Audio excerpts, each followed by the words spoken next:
কথায় আছে বিশ্বাসে মিলায় বস্তু তর্কে বহুদূর। এখন সুপ্রিম কোর্টের কথা হচ্ছে যে আমার না বিশ্বাস আছে পশ্চিমবঙ্গ সরকারের কথার ওপর, না আমার বিশ্বাস আছে নির্বাচন কমিশনের ওপর। তোমাদের মুখ দিয়ে কোনো কথা বেরোলেই আমার মনে প্রথম যেটা জাগে সেটা হলো সন্দেহ। দেখো, একটা কাজ যেটা ভদ্রভাবে হওয়ার কথা ছিল সেটা সেভাবে সম্পন্ন হয়নি তোমাদের একে অপরের কলার ধরার চোটে। এখন তাই কথায় কথায় বেশি তর্ক করো না। কথায় কথায় তর্ক করতে করতে আজ আমরা এই জায়গায় এসে দাঁড়িয়েছি। আমাকে বাধ্য করেছো যেখানে বিচার বিভাগীয় আধিকারিকদের সেই কাজের জন্য নিয়ে আসতে হয়েছে যে কাজটা তোমাদের করার কথা ছিল। এখন যখন বিচারপতিরা সেই কাজটা করছেন, তারা সিদ্ধান্ত নিচ্ছেন, সেখানে বিচারপতিদের এখন ঠিকুজি কুষ্টি বের করে সেটা নিয়ে নতুন করে তর্ক শুরু করো না। তিষ্ঠ, অনেক তোমরা অতিষ্ঠ হয়েছো, এইবার খানিক একটু তিষ্ঠ। একদিকে যখন এই পরিস্থিতি, অন্যদিকে আবার দেখা যাচ্ছে মুখ্যমন্ত্রী মমতা বন্দ্যোপাধ্যায় জ্ঞানেশ কুমারকে নানা রকম মন্তব্য করা, তার বিরুদ্ধে নানা রকম কথা বলা থেকে শুরু করে, তাকে কালো পতাকা দেখানো থেকে শুরু করে ইমপিচমেন্ট প্রক্রিয়া তার বিরুদ্ধে শুরু করে দিয়েছেন এবং তারই সঙ্গে অদ্ভুত সব আঁকিবুকিও তিনি শুরু করে দিয়েছেন। কিন্তু দিনের শেষে এই গোটা জিনিসটা মুখ্যমন্ত্রীর জন্য খুব একটা মধুর হবে বলে মনে হচ্ছে না। আজকের পর্বে এই কথায় তো আমরা অবশ্যই আসবো, কিন্তু তার আগে একটা প্রশ্নের উত্তর যেটা আজ নির্বাচন কমিশনার এবং সুপ্রিম কোর্টের তরফ থেকে সামনে এসেছে সেটা আপনাদের সামনে রাখি। ফাইনাল লিস্ট, ভোটারদের যে চূড়ান্ত তালিকা, সেই তালিকা থেকে আপনার নাম বাদ গেলে আপনি কি করবেন?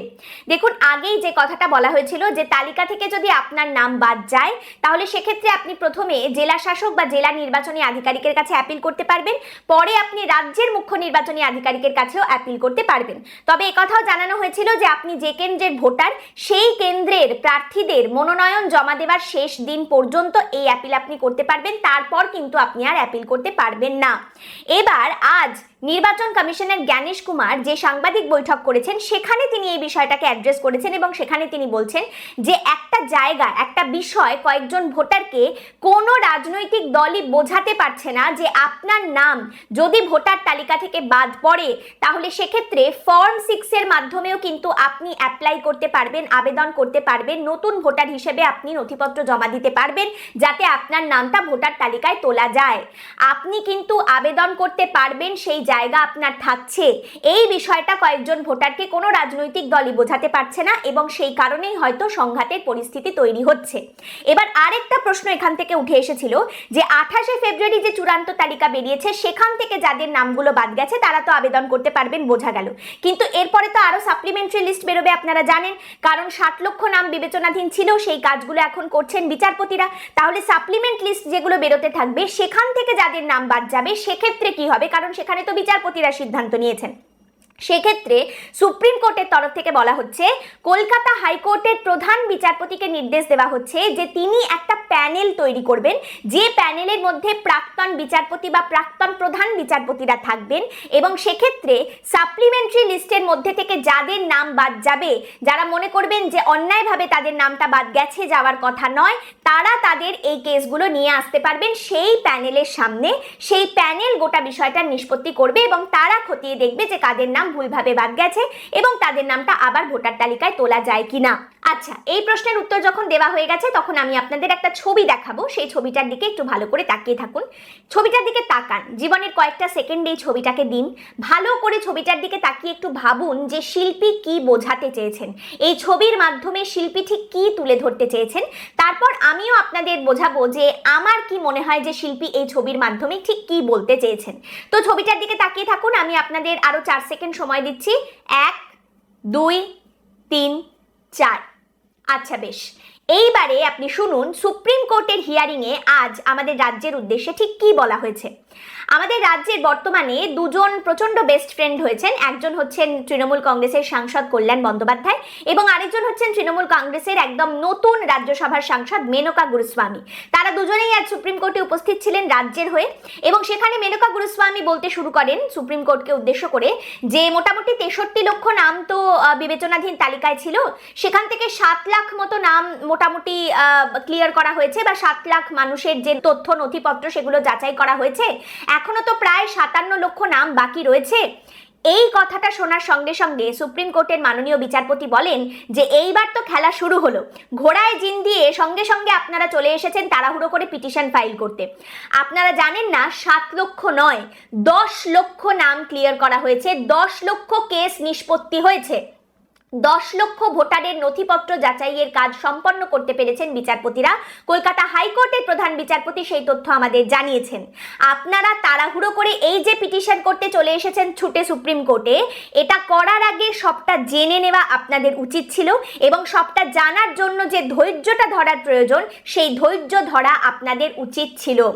এখন আপনারা বিচার বিভাগীয় এই আধিকারিকরা যে কাজটা করছেন তার মাঝে হুড়মুড়িয়ে এসে এইভাবে যখন পিটিশন করছেন, এর মানেটা বোঝায় বা এখান থেকে বার্তাটা উঠে আসে যে বিচার বিভাগীয় আধিকারিকরা যে কাজ করছেন তার উপর আপনাদের ভরসা নেই।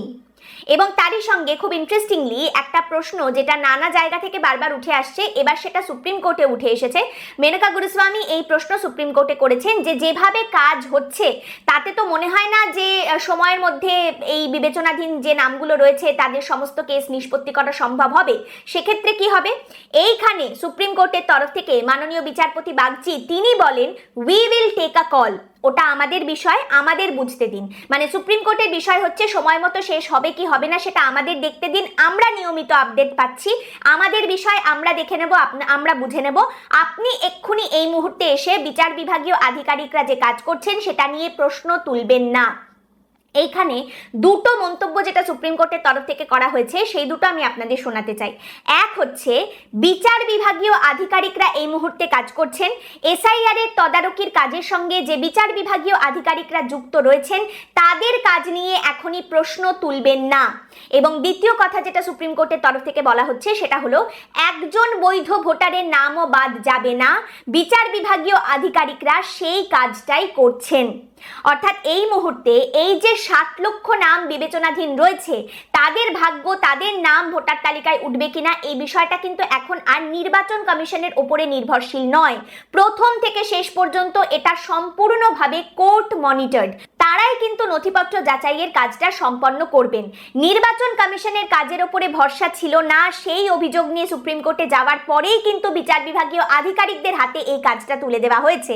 এখন বিচার বিভাগীয় আধিকারিকদের উপরেও ভরসা নেই এটা বলতে গিয়ে যদি আবার কোনো কিছু ভন্ডুল করে আবার তাহলে অন্য কারোর উপরে দায়িত্ব দেওয়া হোক এই পরিস্থিতি তৈরি করার কেউ চেষ্টা করে, সেটাকে ইন্ধন যোগাতে সুপ্রিম কোর্ট এই মুহূর্তে একেবারেই রাজি নয়। এবার তাহলে প্রশ্ন হলো এই যে 60 লক্ষ ভোটার বিবেচনাধীন রয়েছে এই ভোটারদের কেস নিষ্পত্তি হওয়ার জন্য কি নির্বাচন কমিশন অপেক্ষা করবে নাকি তার আগেই তারা ভোট ঘোষণা করে দেবে? কোনটা?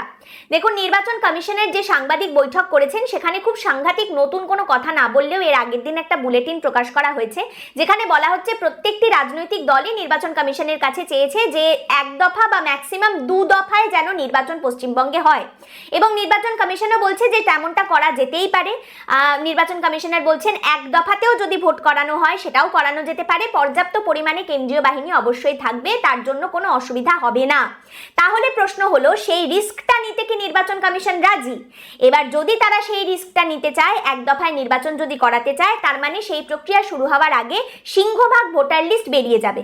একদিকে আদালতের মোটামুটি অনুমোদন রয়েছে, শিলমোহর রয়েছে, তারই সঙ্গে যে কথাটা বলা হচ্ছে যে এখানকার পশ্চিমবঙ্গের বিচারপতিরা কাজ করছেন, অলরেডি বাইরের বিচারপতিরা এসে গেছেন, তারাও কাজ শুরু করে দিয়েছেন, অতএব কাজের হার আরো বেড়ে যাবে। 10 লক্ষ কেস নিষ্পত্তি করা হয়ে গেছে, যেগুলো বাকি রয়েছে সেগুলোর কাজও চলতে থাকবে এবং এরপরে আরো 2 কি 3টে হয়তো সাপ্লিমেন্ট লিস্ট বেরোবে এবং অ্যাপিলের প্রক্রিয়া, যাদের নাম বাদ গেছে তাদের অ্যাপিলের প্রক্রিয়া সেটা যেরকম চলছিল সেরকমই চলবে। সুপ্রিম কোর্টের তরফ থেকে আজ আরো একটি গুরুত্বপূর্ণ কথা বলা হয়েছে যে ভোটের আগের দিন পর্যন্ত কোনো ভোটারের কেস যদি নিষ্পত্তি হয়ে যায়, সমাধান হয়ে যায়, তাহলে কিন্তু তিনি ভোট দিতে পারবেন। এছাড়া নির্বাচন কমিশনার জ্ঞানেশ কুমার আজ যে বক্তব্যগুলি সামনে রেখেছেন সেখানে তিনি বলছেন পশ্চিমবঙ্গে 80,000-এর বেশি বুথ থাকবে, খুব বেশি ভিড় যেন না হয় সেটা নিশ্চিত করা হচ্ছে। তারই সঙ্গে প্রত্যেকটা জায়গায় ওয়েবকাস্টিং এর ব্যবস্থা থাকবে, প্রত্যেকটা জায়গায় মানুষের সুবিধার জন্য ইভিএমে যারা প্রার্থী তাদের রঙিন ছবি থাকবে, কাজেই কারুর যাতে ভোট দিতে অসুবিধা না হয় সেই কারণে তারা ছবি দেখে ভোটটা দিতে পারবেন।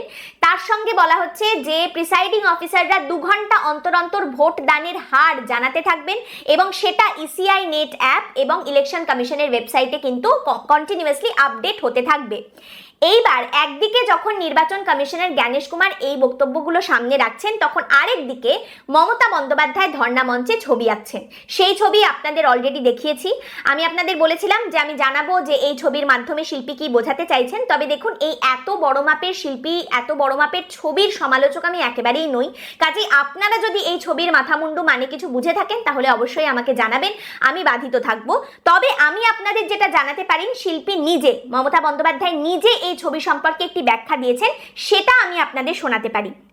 এই ছবি সম্পর্কে শিল্পী মমতা বন্দ্যোপাধ্যায় তিনি বলছেন, এই ছবিটা প্রতীকী। আমাদের শিল্পীরা আঁকছেন এসআইআরে যাদের মৃত্যু হয়েছে, মানে সমস্ত ডেড বডিগুলো ভ্যানিশ করে দিয়েছে, সেই জন্য পাশে দুটো মালা রাখা, যারা মারা গিয়েছেন তাদের উদ্দেশ্যে শ্রদ্ধার্ঘ্য দিয়ে মালাগুলো রাখা রয়েছে। এটা প্রতীকী, অন্য কিছু নয়। তো এই ধর্ণা তো মোটামুটি চলছেই। আরেকদিকে আবার আনুষ্ঠানিকভাবে নির্বাচন কমিশনের জ্ঞানেশ কুমারকে উৎখাত করা বা তাকে ইমপিচ করার প্রক্রিয়া আনুষ্ঠানিকভাবে শুরু করেছে তৃণমূল কংগ্রেস, এই গুঞ্জনও কিন্তু সামনে উঠে আসছে। এবার দেখুন, তৃণমূল কংগ্রেস এটা বলতে পারে যে জ্ঞানেশ কুমারকে তারা ইমপিচ করতে চায়, সরিয়ে দিতে চায়, তার পদ থেকে উৎখাত করতে চায়। এটা বলাটা তৃণমূলের জন্য যতটা সহজ, করাটা অতটা সহজ নয়। কারণ জ্ঞানেশ কুমারের যে পদ, মুখ্য নির্বাচন কমিশনারের যে পদ, এটা একটি সাংবিধানিক পদ। সাংবিধানিক পদে থাকা কাউকে যদি ইমপিচ করতে হয় তাহলে তার জন্য যে ইমপিচমেন্ট প্রস্তাব আনতে হয় তার জন্য 100 জন সাংসদের স্বাক্ষর প্রয়োজন হয়। এবার তৃণমূল কংগ্রেসের কাছে লোকসভা এবং রাজ্যসভা মিলিয়ে সাংসদ সংখ্যা 41। অতএব এখানে যদি দেখা যায় যে তৃণমূল কংগ্রেস সাহায্য চাইছে এবং তৃণমূলের দিকে অখিলেশ যাদব, তেজস্বী, শরদ পাওয়ার, উদ্ধব ঠাকরে সবাই সাহায্যের হাত বাড়িয়ে দিচ্ছেন, তারপরেও তৃণমূল কংগ্রেসকে কংগ্রেসের কাছে যেতে হবে, রাহুল গান্ধীর কাছে সাহায্য চাইতে হবে। এখানে আবার বিষয়টা হচ্ছে, কংগ্রেসের তরফ থেকে স্পিকার ওম বিড়লার বিরুদ্ধে আবার যে অনাস্থা প্রস্তাব আনা হয়েছিল, সেখানে প্রথমে তৃণমূল কংগ্রেস সমর্থন দেয়নি, তারপর আবার পরে গিয়ে তারা সমর্থন দিয়েছেন কংগ্রেসকে এবং সেখানে তারা স্বাক্ষর করেছেন। তো এইখানে এভাবেই সম্ভবত চুক্তিটা কার্যকর করা হয়েছে যে আমরা ওম বিড়লার ক্ষেত্রে তোমাদের স্বাক্ষর দেব, তোমাদের সমর্থন দেব, তোমরা জ্ঞানেশ কুমারের ক্ষেত্রে আমাদের স্বাক্ষর দাও, আমাদের সমর্থন দাও। এভাবেই চুক্তিটা সম্ভবত হয়েছে, এক হাতে দেব এক হাতে নেব। কিন্তু মজার কথাটা হচ্ছে, ইমপিচ করার প্রস্তাব আনা গেলেও ইমপিচ করা সম্ভব নয়। এই মুহূর্তে ইমপিচ করার জন্য যে পরিমাণ শক্তি বা সংখ্যার প্রয়োজন, সংসদে বিরোধীদের সম্মিলিতভাবেও সেই শক্তি বা সংখ্যা নেই। সেটা জ্ঞানেশ কুমারই হোক বা ওম বিড়লাই হোক, কারোর ক্ষেত্রেই তারা এটা করে উঠতে পারবেন না। তাহলে এই প্রস্তাবটা আনার কারণটা কি, আপনি এই প্রশ্ন করতে পারেন। দেখুন, এই প্রশ্নের উত্তর আবার আমি জানি না। ওই যে ছবিটা, ওই ছবির মানে যারা বুঝতেন, যারা বোঝেন, যারা টাকা দিয়ে এই ছবি কিনতেন, তারাই এই সমস্ত কাণ্ডকারখানার মানে বা কারণগুলো একমাত্র বোঝাতে পারবেন। তবে এখানে এই যে জ্ঞানেশ কুমারকে ইমপিচ করার কথা বলা হচ্ছে বা নানা রকম হুঁশিয়ারি দেওয়া হচ্ছে, সবটাই যে জ্ঞানেশ কুমার খুব চুপচাপ বসে বসে সহ্য করে নিচ্ছেন, হজম করে নিচ্ছেন, এমনটা নয়। আপনারা জানেন, পশ্চিমবঙ্গের প্রশাসনিক আধিকারিক, কর্তা, পুলিশ, তাদের সঙ্গে নির্বাচন কমিশনারের বৈঠক ছিল গতকাল এবং সেখানে কিন্তু নির্বাচন কমিশনার রীতিমতো ভর্ৎসনা করেছেন রাজ্য প্রশাসনকে। কেন্দ্রীয় সংস্থাকেও তিনি ছেড়ে দেননি, কেন্দ্র এবং রাজ্য উভয়েরই বেশ কিছু আধিকারিকদের তিনি ধমক দিয়েছেন, নানা রকম ভাবে তাদের হুঁশিয়ারি দেওয়া হয়েছে। সবথেকে বড় যে কথাটা বলা হয়েছে, গাইডলাইন মেনে আপনারা কেন কাজ করছেন না, নিয়ম মেনে কাজ করতে হবে। কোথাও কোনো গাফিলতি হলে তার দায় ইলেকশন কমিশন অফ ইন্ডিয়া নেবে না। আপনারা যে কাজগুলো করছেন তার ডিজিটাল ফুটপ্রিন্ট, ডিজিটাল প্রমাণ থেকে যাচ্ছে এবং এর পরে নির্বাচনের পরেও যদি আপনাদের দোষ প্রমাণ হয় এবং দেখা যায় ইচ্ছাকৃতভাবে আপনারা কোথাও ভুল করেছেন, গাফিলতি করেছেন, তাহলে সেক্ষেত্রে তাদের বিরুদ্ধে অবশ্যই পদক্ষেপ নেওয়া হবে এবং এমন জায়গায় নিয়ে গিয়ে তাদের দাঁড় করানো হবে যেখান থেকে তারা আর ফিরতে পারবেন না। এবার নির্বাচন কমিশনার তিনি প্রশাসনিক কর্তাদের এই সমস্ত হুঁশিয়ারি দিয়েছেন, ওয়ার্নিং দিয়েছেন। এটা শোনার পর মমতা বন্দ্যোপাধ্যায়ও আবার চুপ করে থাকেননি।